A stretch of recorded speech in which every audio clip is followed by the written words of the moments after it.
د غرني سیمې په یو مکتب کې ښوونځي کې له دوستانو سره ګډه نڅا کوم. زما پر تن د ایکام ملي جامې کوم. څنګه ښکلی دی د افغان ملي جامې په شان ډېر ښکلی او ځلند رنګونه پکې ترتیب شوی. په دې ځای کې څو سوه شیني ایکام ماشومان زده کوونکي په ګډه نڅا کوي.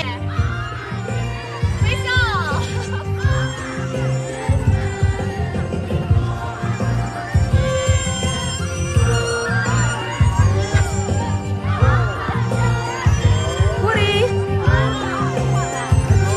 ډېره خوشحاله فضا.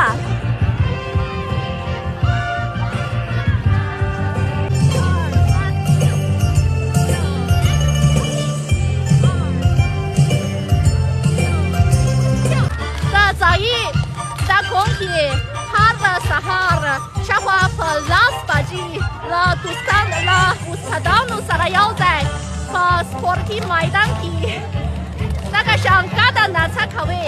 موخه یې دا ده چې د خپل روغتیا وساتي.